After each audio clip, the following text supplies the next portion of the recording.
Hello everybody, this is Gareth Cahoon Speaks back here with another video. I'd like you to hit the subscribe bar, give me a thumbs up if you like the video, or hit the notification bell to be notified when I post my next post. Or otherwise, you can look me up at my website, which is www.garethcahoon.co.uk. Or if you'd like to support the ministry and the charity work that I do and given to the charities, you can donate at PayPal, garethcahoon3@gmail.com on PayPal. This one here is a notorious serial killer in Spain transfers to women's prison after identifying as a female.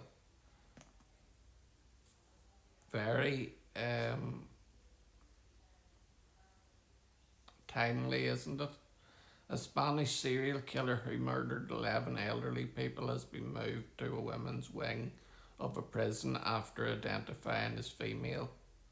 Joan Villadilme, who now wants to be known as Ada or Aura, was sentenced to 127 years in jail for torturing and poisoning residents at the care home where he worked in Olot, Girona. At first, he overdosed patients with insulin or administered lethal drugs, but his last three victims were forced to ingest corrosive substances such as bleach.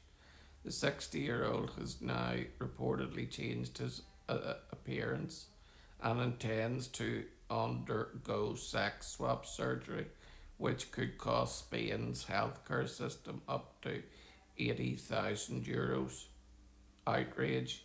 Before his convictions, two psychologists claimed that he had felt like a woman trapped in a man's body, but according to the public mirror, the transfer and the start of the legal process have generated a strong social reaction, especially among the town's residents, who are outraged at the possibility that the treatment will be financed with public funds, since under Spanish law the maximum time a prisoner is required to serve in jail is 40 years. Villa, who was sentenced for his crimes in 2013, could be released from Puig de les Basses prison in 2053. Scotland. Earlier this year, a hearing took place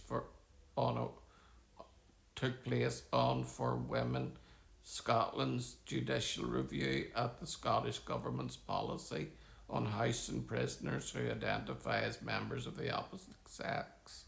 Since February 2024, according to Scottish Prison Service guidance, a man who holds a gender recognition certificate has been eligible for admission or transfer to a women's prison unless they have a record of violence against a female.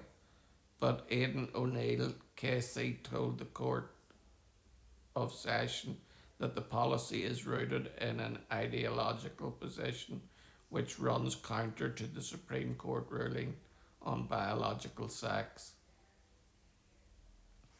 This is a story that's getting more and more common and no less disgusting.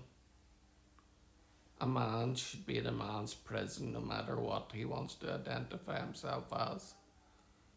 I wonder if he identified as a cat, would he get to stay in a cat's home?